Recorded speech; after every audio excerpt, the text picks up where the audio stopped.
بسم اللہ الرحمن الرحیم۔ سچ پوچھیں تو حقیقت یہ ہے کہ ہم لوگ سب بہت زیادہ سیانے ہیں۔ ہم نے اس دنیا میں اگر 50 یا 60 سال یا چلیں 70-80 سال بھی گزارنے ہیں تو اس کے لیے ہم اکثر جو لوگ شعور رکھتے ہیں کہ بچوں کو تعلیم دلوانی چاہیے تو کم از کم بھی 30-35 سال یا 40 سال ہم شروع کے جو ہمارے سال ہوتے ہیں بچوں کو اعلیٰ تعلیم کے پیچھے گدھوں کی طرح ایک دوڑ میں داخل کر دیتے ہیں تاکہ وہ یہ 50 60 70 80 سال کی زندگی اچھی گزار سکیں، جس کے لیے 40 سال تو اس میں سے نکال دیں کیونکہ وہ تو کوئی نہ کوئی پوزیشن حاصل کرنے میں یا زندگی میں اپنا کوئی مقام بنانے میں لگ جاتے ہیں۔ اب بات یہ آتی ہے کہ اگر ہمیں اتنی عقل ہے کہ ہم اس 50 60 70 80 سال کی زندگی کے لیے، جس کی ایوریج بھی اگر نکالی جائے تو چلیں 65 سال 60 سے 65 سال کی زندگی، اگر ہم اس کو گزارنے کے لیے 40 سال کی محنت کرتے ہیں، یعنی 30 بھی لگا لیں، چلیں 30 سال اگر ہم پروفیشنل سٹڈیز کو شامل کر کے دیکھا جائے، اگر ہم 60 سال کی زندگی کے لیے اس میں 30 سال کی محنت کرتے ہیں، پڑھائی حاصل کرتے ہیں، علم حاصل کرتے ہیں، تو کس قسم کی انویسٹمنٹ ہے یہ؟ یعنی ہمیں اتنی عقل ہے کہ اگر ہم نے اچھی زندگی گزارنی ہے اس دنیا میں تو ہم نے 30-35 سال کی انویسٹمنٹ کرنی ہے اور اس کے بعد ہم نے 25 سے 30 سال آرام سکون کے گزارنے ہیں، جو کہ آرام اور سکون، اس کا بھی جو آرام اور سکون ہے وہ بھی ڈیپینڈنٹ ہے اللہ کے فضل پہ، اللہ کے کرم پہ، صحت پہ، موسم پہ، یعنی ناگہانی آفات پہ، زلزلوں پہ، اور اس طرح کے بیشتر جو بھی واقعات ہوتے ہیں، ایکسیڈنٹس پہ، سیلاب پہ، بارشیں ہوئی نہیں ہوئی، قحط سالی ہو گئی، جنگ ہو گئی، تو بہت ساری ایسی چیزیں ہیں، ایکسٹرنل فیکٹرز ہیں جن پہ ڈیپینڈ کرتا ہے کہ ہم لوگ جو پلاننگ کر رہے ہیں کیا وہ پلاننگ پوری ہوتی ہے یا نہیں ہوتی ہے، کیا ہمیں اگر ہم کوئی بزنس کرتے ہیں اس میں ہمیں فائدہ ہوتا ہے یا نقصان ہوتا ہے، اگر ہم کوئی جاب کرتے ہیں تو وہ جاب میں ہم کامیاب ہوتے ہیں یا ہمیں فائر کر دیا جاتا ہے، جو علم ہم نے حاصل کیا اگر کوئی نئی ایک دم سے ڈسکوری آ جائے تو کیا وہ علم ہمیں فائدہ دے گا یا وہ آبسلیٹ ہو جائے گا یا وہ بالکل ناکارہ ہو جائے گا۔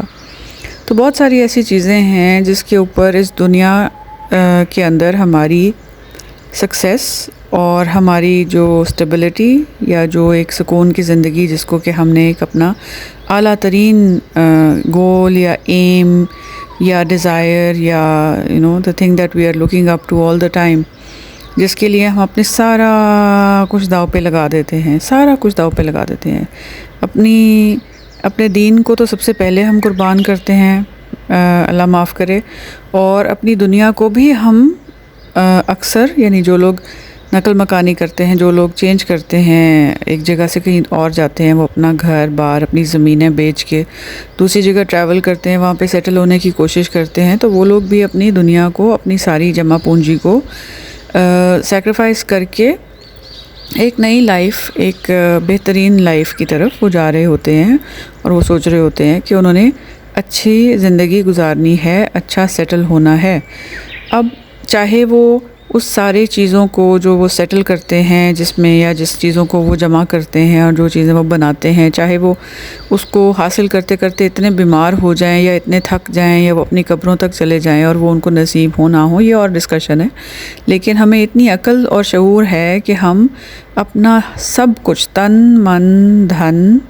ہم اپنی اس زندگی کے لیے گزار دیتے ہیں، لگا دیتے ہیں، جس میں ہم نے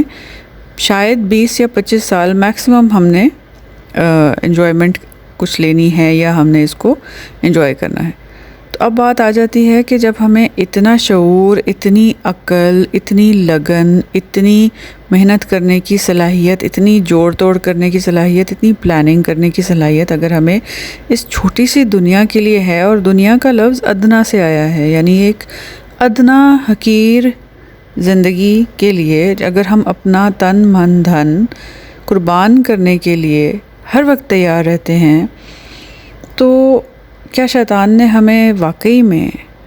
میں شیطان نے ہمیں ہرا تو نہیں دیا، چت تو نہیں کر دیا اس نے ہمیں بس گھما دیا اس دنیا کے اندر اور ہمیں بھلا دیا کہ آخرت بھی کوئی چیز تھی جس کے اندر ایک ہمیشہ کی زندگی ہماری منتظر ہے، جس کے لیے ہم نے تیاری کرنی ہے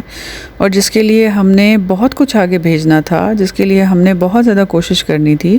اور جس کے لیے ہم نے اس 30 سال کی زندگی میں جو ہم 30 سال کی محنت کر جاتے ہیں اس سے زیادہ کوشش کرنی تھی، کیونکہ اس دنیا کی زندگی صرف 30 سال ہے، اور نیٹ جو آپ نے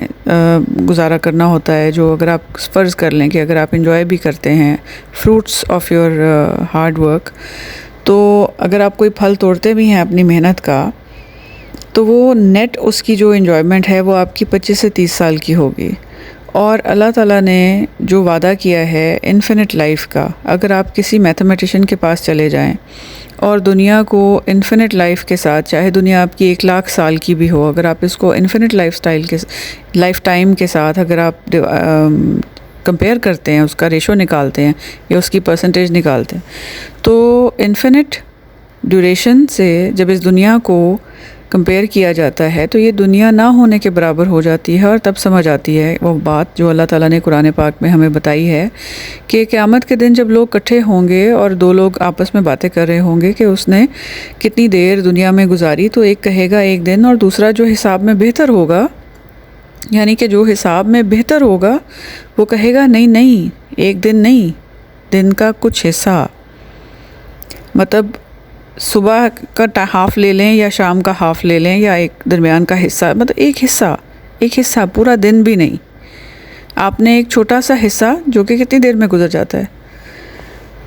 تو اتنا سا حصہ آپ نے دنیا میں گزارا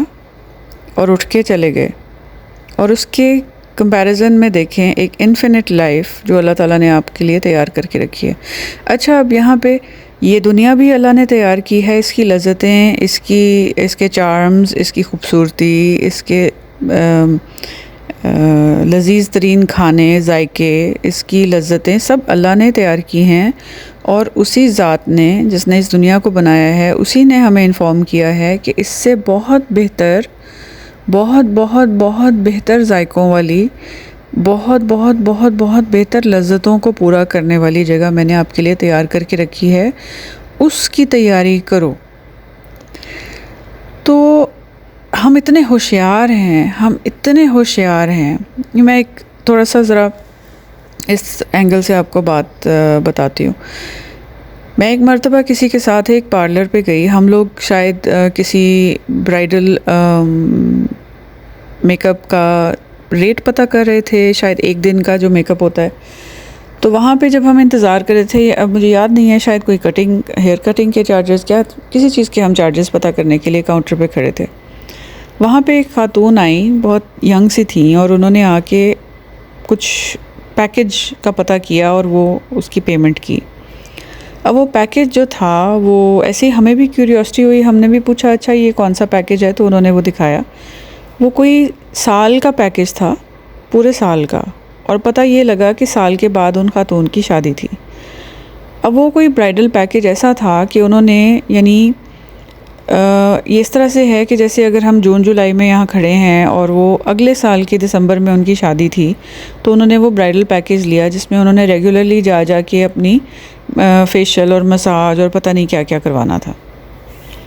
اب بات یہ، اسی کو اگر اس اینگل سے دیکھا جائے کہ جب کسی کے گھر میں کوئی بچیاں ہوتی ہیں اور ان کی شادی کا اہتمام کیا جاتا ہے اور جب تاریخ رکھی جاتی ہے، خاص طور سے وہ لوگ جن کی پہلے منگنی ہو جاتی ہے، تو ان کے گھروں میں اکثر شادی کا اہتمام، شادی کی تیاری سال 2 سال پہلے شروع ہو جاتی ہے. یعنی اگر ان کے لیے انہوں نے کپڑوں کا آرڈر دینا ہے، کچھ چیزیں تیار کرنی ہیں، تھوڑا تھوڑا کر کے کبھی درزی کے چکر لگ رہے ہیں، کبھی بازار کے چکر لگ رہے ہیں، کبھی میچنگ لیسز آ رہی ہیں، کبھی میچنگ دوپٹے آ رہے ہیں، کبھی کپڑا تھان لیے جا رہے ہیں، ان میں میچنگ دوپٹے ڈائی کروائے جا رہے ہیں، پھر پیکو کروائی جا رہی ہے، پھر میچنگ شوز آ رہے ہیں، میچنگ جولری آ رہی ہے، پھر سب رشتہ داروں کے جن کو دینا لینا ہے، جن کے ساتھ ان کے گفٹ تیار ہو رہے ہیں. مطلب ایک لانگ لسٹ ہو جاتی ہے. اب اس سب میں اکثر یہ بھی دیکھا گیا ہے کہ شادی والے دن جس کی تیاری پورے سال 2 سال سے ہو رہی تھی، اتنے 100 قسم کے جو اہتمام کیے جا رہے تھے، شادی کے دن آئے 5 دن 10 دن، ان دنوں میں شاید کوئی نماز بھی نہیں پڑھتا. اور اگر خدا نہ خواستہ اس سارے معاملے میں کوئی اونچ نیچ ہو جاتی ہے تو اس وقت پورے کا پورا خاندان بیٹھ کے نعوذ باللہ اللہ تعالیٰ کو لعنت ملامت کرتا ہے کہ یہ تو اللہ نے ایسے لکھا ہوا تھا، اور یہ اللہ نے میرے ساتھ ایسے کیوں لکھا ہوا تھا. اب ہر چیز، جو کچھ بھی جس چیز کے بارے میں بات ہوئی، اس سے کوئی، میں یہ نہیں کہہ رہی کہ اس میں کوئی برائی ہے، جب تک بات یہاں پر نہیں آتی، جب تک یہ نوبت نہیں آتی کہ آپ اپنی کرتوتوں کو اللہ پہ ڈال دیں. یعنی اتنی آپ کو ہوشیاری ہے، اتنی ہم سب کو ہوشیاری ہے، مجھے ہے، آپ کو ہے. ہم اپنی ہر چیز کا اہتمام اتنے سالوں سے کرنا شروع کر دیتے ہیں. ہم ایک بچے کو اسکول میں ڈالتے ہیں، وہ بچے کا ہمیں پتہ ہوتا ہے کہ اس نے 12 سال یہاں پڑھنا ہے اور 12 سال بعد یہاں سے پاس ہو کے اس نے نکلنا ہے. ہم ایک سال کے شروع میں ہمیں پتہ ہوتا ہے کہ فائنل امتحان تو سال کے بعد ہونا ہے. ہم اتنے صبر سے انتظار کرتے ہیں. اگر بچے کو آپ نے فرض کریں ڈاکٹر بنانا ہے، آپ اس کے 25 سال آپ انتظار کرتے ہیں، صبر سے انتظار کرتے ہیں کہ ہاں بھئی ڈاکٹر تو یہ 25 سال بعد بنے گا، یا 26 سال یا 30 سال بعد بنے گا. اس کے بھی بعد پتہ نہیں اس کی جب نوکری شروع ہوگی، پھر اس کی انکم لگے گی، پھر اس کے بعد جا کے کچھ اس کا پھل ملے گا. تو دنیا بھی ایسے ہی ہے. آپ نے یہ دنیا میں صبر سے، آپ نے جیسے 25 سال آپ صبر کرتے ہیں بچے کے ڈاکٹر بننے کے لیے، انجینئر بننے کے لیے، اسی طرح سے آپ نے صبر کرنا ہے اس دنیا میں. اور آپ کا پھل اگر آپ کو جنت میں ملے گا تو اس میں ایسی کون سی مختلف بات ہو گئی اس سے، جو کہ آپ آلریڈی کر رہے ہیں لیکن آپ اس دنیا کے لیے کر رہے ہیں. لیکن اس میں بھی سب سے زیادہ جو بڑی جسے کہہ لیں کہ سب سے بڑا جو ظلم ہو جاتا ہے، جو آپ اپنے ساتھ بھی کرتے ہیں اور اللہ کی ذات کے ساتھ بھی آپ کر جاتے ہیں، وہ یہ ہے کہ آپ اپنی کرتوتوں کا اور اپنی نافرمانیوں کا اور اپنی کوتاہیوں کو آپ اللہ تعالیٰ پہ ڈال دیتے ہیں کہ یہ اللہ تعالیٰ نے میرے ساتھ کیوں کیا، نعوذ باللہ، اللہ نے میرے ساتھ ایسے کیوں لکھا ہوا تھا. یہ ایسے ہے کہ آپ کسی بچے کو آرٹس میں ڈال کے اور پھر آپ کہیں کہ وہ ڈاکٹر نہیں بنا، یا اس کو میڈیسن میں ڈال کے کہیں کہ اس کا آرٹس میں مطلب اس کا ہاتھ صاف نہیں ہے، اس کو لکیر بھی سیدھی ڈرا کرنی نہیں آتی. مطلب ہم جی پی ایس پہ ڈیسٹینیشن ہم نے کوئی اور ڈالی ہوئی ہے، اور وہاں اگر ہم پہنچ جاتے ہیں، یعنی آپ نے اگر جی پی ایس پہ آپ نے ڈیسٹینیشن ڈالی ہے کہ آپ چیزوں کی ملیاں جا رہے ہیں، یا آپ کراچی جا رہے ہیں، اور آپ لاہور نہیں پہنچے یا اسلام آباد نہیں پہنچے، تو اس میں اللہ تعالیٰ کا کیا قصور ہے؟ اللہ تعالیٰ نے تو آپ کو ایک آپشن دی ہوئی تھی، ایک فری ول دی ہوئی تھی. اللہ تعالیٰ نے تو آپ پہ سب سے زیادہ رحمت یہ کی ہوئی ہے کہ اللہ تعالیٰ کی موجودگی کا آپ کے اوپر احساس بھی نہیں ہے. وہ بھی اللہ نے کہا ہے کہ خود سے میرا احساس کرو، خود سے مجھے سوچو، خود سے مجھے یاد کرو. ہمارے سامنے ایک کمرے میں اگر ایک چھوٹی سی مکھی بھی آ جاتی ہے تو اس کا بھی ہمیں احساس وہ دلواتی ہے کہ میں موجود ہوں. لیکن اللہ تعالیٰ نے اپنے لیے وہ چیز بھی نہیں رکھی. اللہ تعالیٰ نے اپنے آپ کو بالکل، اپنی رحمت کو اتنا زیادہ اپنے آپ کو اس میں سمیٹ لیا کہ ہمارے اوپر وہ ڈر بھی نہیں رکھا. وہ بھی کہا کہ خود اختیار کرو. ہمیں اتنا اختیار دے دیا کہ ہمیں کہا گیا کہ وہ جو ڈر ہے میرا اور میرے لیے، جو تم نے محنت کرنی ہے اور مجھ سے جو محبت کرنی ہے، اس کو خود اختیار کرو. ہمیں اتنا اختیار دے دیا. ہم پہ کوئی زبردستی نہیں کی، کوئی ہمارے اوپر کوئی زور نہیں ڈالا کہ زبردستی ڈنڈے کے زور پہ کہا ہو کہ مجھے یاد کرو، مجھے یاد کرو، مجھے یاد کرو. نہیں، اللہ تعالیٰ نے ہمارے اوپر بہت کرم کیا ہوا ہے. لیکن ہمیں اتنا شعور، ہمیں اتنی ہوشیاری ہمارے اندر ہے. ہمیں یہ پتہ ہے کہ صبح اگر ہم نے ناشتہ کرنا ہے تو ہم نے کیا بنانا ہے، پھر ہمیں دوپہر کے کھانے کا پتہ ہے ہم نے اس میں کیا کھانا ہے، پھر ہمیں رات کے کھانے کا پتہ ہے ہم نے اس میں کیا کھانا ہے، پھر ہم نے اگر کسی ریسٹورنٹ میں جانا ہے ہمیں پتہ ہے ہم نے وہاں پہ کیا مینیو سے چوز کرنا ہے۔ لیکن ان سب باتوں میں ہم یہاں پہ آ کے کیوں گڑبڑ کر جاتے ہیں کہ جب ہم کچھ میس اپ کرتے ہیں دنیا کو، اپنی زندگیوں کو ہم میس اپ کرتے ہیں جسٹ بیکاز ہم نے اللہ تعالیٰ کی کوئی بات نہیں مانی ہوئی، اور پھر ہمیں کس نے یہ یعنی اختیار دیا، یا ہمیں کس چیز نے یعنی ہاؤ ڈیئر وی سے دس تھنگ کہ یہ نعوذ باللہ کہ یہ اللہ نے کیا ہے ہمارے ساتھ۔ اور یہ یعنی فرض کریں کہ شادی کے دن آپ نے کسی کی ذمہ داری لگائی کہ آپ نے کھانے کا، براتیوں کے کھانے کا آپ نے انتظام کرنا ہے، اور اس بندے نے انتظام نہیں کیا، تو وہ آپ کیا اللہ تعالیٰ کو بلیم کریں گے؟ وہ تو آپ اس بندے کو گالیاں دے دے کے مار دیں گے کہ بھئی تانے دے دے کے ساری زندگی کی، تجھے ہم نے ایک کام کہا تھا کہ باراتیوں کے کھانے کا انتظام کرنا ہے، اور تو نے وہی نہیں کیا۔ آپ اس انسان کو پکڑ کے گریبان سے اس سے حساب لیں گے، آپ یہ نہیں کہیں گے کہ نعوذ باللہ اللہ تعالیٰ نے اس کھانے کا انتظام نہیں ہونے دیا۔ اسی طرح آپ کے گھر میں اگر کوئی ملازم ہے، آپ کے گھر میں کوئی ڈرائیور ہے جس نے بچوں کو اسکول سے لینے جانا ہے اور لے کے آنا ہے، چھوڑنے جانا ہے، لینے جانا ہے، جو بھی ہے، اگر وہ نہیں لے کے آتا، آپ اس ڈرائیور کو گریبان سے پکڑیں گے، آپ اس کی مطلب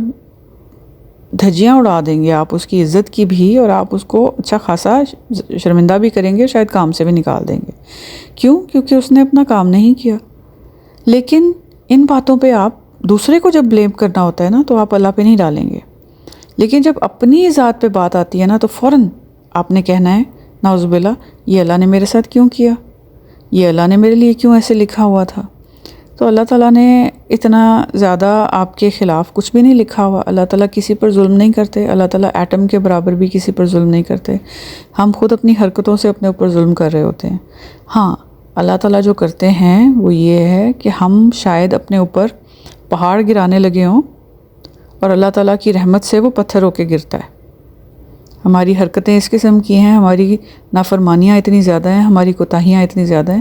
کہ ہم شاید اپنے اوپر پہاڑ گرانے لگے تھے، اور اللہ تعالیٰ نے اس کو چھوٹا کر کر کے ایک پتھر کے جتنا یا ایک چھوٹے سے تنکے کے جتنا کر کے ہمارے اوپر ڈالا۔ یہ بھی اللہ کی رحمت ہے۔ اس لیے جب بھی کوئی تکلیف آتی ہے ہمیشہ اللہ سے حسن ظن رکھیں، ہمیشہ اللہ کے بارے میں یہ بات کہیں کہ اللہ تعالیٰ نے مجھے کسی بڑی چیز سے بچایا ہے، یہ نہ کہیں کہ یہ میرے ساتھ کیوں ہوا ہے۔ اللہ تعالیٰ ہمیشہ آپ کو کسی چیز سے بچاتے ہیں۔ آپ کے اپنے جیسے ماں باپ بچے کو،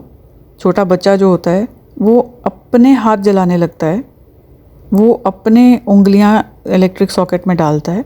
تو ماں باپ اس کو اس سے بچا رہے ہوتے ہیں۔ ماں باپ چھوٹے بچے کو اس بچے سے ہی بچا رہے ہوتے ہیں کہ وہ اپنے آپ کو ہارم نہ کر لے۔ اللہ تعالیٰ ہم سے بچا رہے ہوتے ہیں، اللہ تعالیٰ ہم سے بچا رہے ہوتے ہیں، کیونکہ ہمیں اتنا علم نہیں ہے، ہم اللہ کے سامنے ایک بالکل چھوٹے سے بچے کی طرح ہیں۔ تو اللہ تعالیٰ سے حسن ظن رکھیں، اللہ تعالیٰ کبھی کسی پر ظلم نہیں کرتے، اللہ تعالیٰ کبھی کسی کے ساتھ برائی نہیں کرتے۔ آپ اپنے گریبان میں جھانکیں، اپنے آپ کو دیکھیں، کون کون سی ایسی باتیں ہیں جن میں آپ نے اللہ تعالیٰ کو چھوڑا ہوا ہے اور دنیا کے پیچھے پاگلوں کی طرح پڑے ہوئے ہیں۔ یہ میسج میرے اپنے لیے بھی ہے، آپ کے لیے بھی ہے، جس کو کسی کو فائدہ ہو جائے اس کے لیے بھی ہے۔ اگر اس میں کوئی غلط بات ہے تو اللہ تعالیٰ اس کو ختم کر دیں، اور اگر اس میں کوئی اچھائی ہے تو وہ اللہ کی طرف سے ہے، اور اللہ کرے کہ اس کا کسی کو فائدہ ہو جائے۔